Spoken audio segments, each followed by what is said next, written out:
노비 한 명 값이 얼마였는지 알아요? 쌀 20섬. 좋은 말 한 마리랑 똑같은 값이었어요. 사람을 말 한 마리랑 같은 값에 사고 팔았다는 거예요. 그런데 그렇게 팔려다니던 노비 중에 웬만한 양반보다 논밭 많고 돈 많은 사람이 있었어요. 자기 밑에 노비를 부린 노비도 있었고 주인을 상대로 소송을 걸어서 이긴 노비까지 있었어요. 말 한 마리 값짜리 물건이 주인보다 부자였다는 거예요. 우리가 아는 노비 있잖아요. 헐벗고 매맞고 아무것도 없는 밑바닥. 그 그림 오늘 통째로 뒤집을 거예요. 노비가 땅을 갖고 벼슬을 돈으로 사고 200년에 걸쳐 양반으로 이름을 세탁한 진짜 기록이 남아있거든요. 근데 여기서 김칫국부터 마시면 안 돼요. 이 이야기 끝이 통쾌하지가 않아요. 돈은 그렇게 벌어도 끝내 못 사는 게 하나 있었거든요. 그게 뭔지 지금부터 하나씩 풀어볼게요. 노비는 아무것도 못 가진 사람이다. 이 말부터가 틀렸어요. 물론 대다수 노비의 삶은 우리가 아는 그 고단한 삶이 맞아요. 근데 그 그림에 도저히 안 들어맞는 사람들이 있었어요. 조선 노비도 양반이랑 똑같이 자기 재산을 가질 수 있었어요.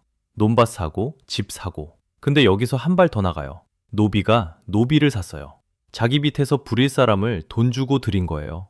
팔려다니는 신세인 사람이 자기도 사람을 사서 부렸다는 거죠. 어떤 노비는 자기 주인보다 재산이 많았어요. 부리는 양반보다 부림당하는 노비가 더 부자였습니다. 말도 안 되는 소리 같죠? 근데 숫자로 딱 나와요. 1720년 경상도 용궁현이라는 고을. 여기 땅을 싹 다 조사해봤더니 10마지기 중 1마지기가 노비 땅이었어요. 동네 논밭 열애 하나를 그 최하층이라던 노비가 쥐고 있었습니다. 돈이 많아지니까 별일이 다 생겨요. 노비가 상전을 고소했어요. 내 재산 내놓으라고. 문서 챙겨서 관청으로 쳐들어간 거예요. 그리고 이긴 노비도 있었어요. 증거만 제대로 있으면 종이 상전을 관가에서 눌러버립니다. 우리가 아는 그 노비 맞나 싶어요? 근데요, 이렇게 땅 굴리고 주인까지 이겨도 그 사람 몸엔 여전히 가격표가 붙어 있었어요. 말 한 마리 값. 재산은 산더미인데 정작 본인은 사고 팔리는 물건이었던 거죠. 근데 이건 시작도 아니에요. 아예 이름 석자가 실록에 박힌 사람이 있거든요. 임복, 충청도 진천에 살던 산노비예요. 1485년 성종 임금 시절이에요. 그의 나라에 큰 흉년이 들어요. 고가는 텅텅 비고 백성이 굶어 죽어 나가던 시절이에요. 이 임복이라는 노비가 관청에 곡식 2,000석을 턱 하고 내놓습니다. 그러면서 청을 하나 올려요. 저를 노비에서 풀어달라고. 그 곡식이면 자기 몸값을 치르고도 남았거든요. 그런데 임복이 여기서 안 멈춰요. 쌀 1,000석을 더 얹겠다고 해요. 왜? 자기 혼자가 아니라 네 아들까지 다 풀어달라는 거예요. 아버지가 아들 넷몫의 값을 통째로 쳐서 집안 전체를 노비에서 빼내려고 한 거죠. 다 합치면 3,000석. 조정이 발칵 뒤집혀요. 한쪽은 곡식이 급하니 받자 하고 다른 한쪽은 노비가 상전을 배반하는 꼴이라며 펄쩍 뛰어요. 결국 성종이 손을 들어줍니다. 임복의 가족은 그날로 양민이 돼요. 임복은 약과예요. 한술 더 뜬 사람이 있어요. 수봉. 경상도 단성현, 오늘날 산청 땅에 살던 외거노비예요. 온 나라를 굶긴 을병대 기근이 1695년에 휩쓸고 지나가요. 그 직후에 수봉이 곡식을 바치고 정삼품 통정대부라는 높은 벼슬을 사요. 노비가 벼슬을 돈으로 산 거예요. 성도 본관도 없던 사람이 번듯한 성씨와 본관을 하나 얻어요. 1678년 호적엔 분명 노비라고 적혀있던 사람이 1717년 호적엔 본인도 아들도 평민으로 올라가 있어요. 그리고 그 후손들은 200년에 걸쳐 이름을 갈고 또 갈아서 끝내 양반 행세를 하게 돼요. 이게 지어낸 이야기가 아니에요. 그 고을 호적장부에 그대로 남아있는 진짜 기록이에요. 그런데 이걸 성공담으로만 들으면 안 돼요. 수봉이 벼슬을 살 수 있었던 건 제도가 착해서가 아니에요. 나라가 곡식이 급하니까 세금 대신 곡식을 받고 신분을 팔아넘긴 거예요. 흉년하고 기근으로 나라 곳간이 바닥나니까 재산 있는 노비에게는 그 기근이 오히려 신분을 넘는 문이 된 거죠. 노비에게는 신분 상승, 나라에는 급전. 서로 급한 게 딱 맞아떨어진 겁니다. 그런데 이렇게 벼슬까지 산 노비가 있는가 하면 평생 주인집 마당만 쓸다 죽은 노비도 있었어요. 똑같은 노비인데 팔자가 왜 이렇게 갈렸을까? 딱 하나, 결정적인 차이가 있었어요. 그 차이는 어디서 사느냐였어요.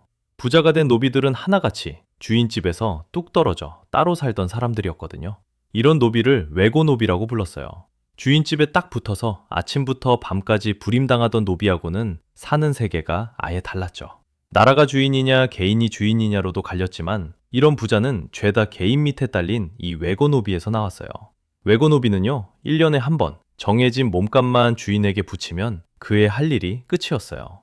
이 몸값을 신공이라고 해요. 그 신공만 딱 바치고 나면 남는 시간은 통째로 자기 거예요. 자기 논밭을 갈든 남의 땅 빌려 농사 짓든 보찜지고 장사를 하든 벌면 다 자기 주머니로 들어와요. 신분만 노비지 사는 꼴은 사실상 자기 장사하는 사장님이었습니다. 아까 그 부자 노비들이 다 여기서 나온 거예요. 여기까지 들으면 그럼 이 사람들 팔자 편 거 아니냐 싶죠. 그게 함정이에요. 자율이 있었던 거지 자유가 있었던 게 아니거든요. 이 외고노비도 언제든 사고 팔리고 자식에게 물려지고 남에게 선물로 넘어가는 몸이었어요. 주인이 마음만 바꾸면 당장 집으로 끌고 들어가 종일 부려도 그만이었고요. 돈은 자기가 벌어도 그 몸의 주인은 끝까지 딴 사람이었어요. 근데 이게 부러워할 팔자가 절대 아니었어요. 땅도 사고 벼슬도 사고 주인까지 이긴 이 사람들이 끝내 돈으로 못 사는 게 있었거든요. 하나는 자기 몸값이에요. 경국대전이라는 조선법전에 노비값이 아예 못 박혀 있었어요. 다 큰 남자 노비 한 명에 쌀 20섬. 그 시절 좋은 말 한 마리 값이었어요. 논밭을 산더미로 쌓아도 장부에 적힌 그 사람 값은 딱 말 한 마리. 재산이 양반을 넘어도 매겨진 자기 값은 딱 짐승 한 마리였습니다. 그리고 이건 돈으로도 못 지운 거였어요. 자식이요. 조선엔 지독한 법이 하나 있었어요. 자식 신분은 무조건 어머니를 따라간다. 어머니가 노비면 아버지가 양반이든 뭐든 상관없어요. 태어나는 그 순간 자식은 그냥 노비예요. 그러니까 인복이 쌀 3천석을 안 냈으면 수봉이 벼슬을 안 샀으면요. 그 아들들은 태어나자마자 그냥 노비였어요. 부모가 평생 뼈 빠지게 돈을 모아 값을 치러야 겨우 자식 하나를 사람 쪽으로 빼낼 수 있었던 거예요. 돈은 벌 수 있었어요. 땅도 벼슬도 살 수 있었어요. 근데 태어날 때 몸에 찍힌 그 낙인만은 돈으로도 쉽게 못 지웠어요. 이 이야기 끝이 안 통쾌하다던 거 바로 이거예요. 그럼 이 가격표 대체 언제 사라졌을까요? 생각보다 오래 걸렸어요. 1801년 순조 임금 때예요. 나라가 큰 별정을 내려요. 관청이 데리고 있던 노비들 명단, 이걸 노비안이라고 하는데 이 장부를 싹 다 없애기로 한 거예요. 궁궐과 관아에 매여 있던 노비가 다 합쳐서 66,067명이었어요. 이 사람들 이름하고 몸값이 통째로 적힌 장부가 그날 도남문 밖에서 한꺼번에 불태워졌어요. 6만 명이 넘는 사람의 가격표가 그 자리에서 잿더미가 됩니다. 그런데 이걸로 끝이 아니었어요. 개인이 부리던 노비, 엄히 따라 대물림 되던 노비는 그대로 남아있었거든요. 그 대물림이 법으로 끊긴 게 1886년, 그리고 1894년 갑오개혁에 가서야 공노비, 사노비 할 것 없이 신분에 관한 법이 싹 없어지고 사람을 사고 파는 일 자체가 법으로 금지돼요. 말 한 마리 값이라던 그 가격표가 조선 땅에서 완전히 사라진 순간이에요. 노비하면 떠오르는 그림 있잖아요. 아무것도 없이 매맞고 헐벗은 사람. 그 그림이 노비의 전부는 아니었어요. 어떤 노비는 양반보다 땅이 많았고 상전을 소송으로 이겼고 돈으로 벼슬까지 샀어요. 여기까지만 들으면 진짜 통쾌해요. 근데 그렇게 다 가진 사람도 자기 몸값은 말 한 마리였고 자식은 태어나는 순간 어미 신분을 물려받았어요. 돈은 벌 수 있었는데 사람 대접만은 끝내 못 받은 거예요. 부자 노비 이야기가 신나는 성공담으로 안 끝나고 자꾸 씁쓸해지는 이유가 여기 있어요.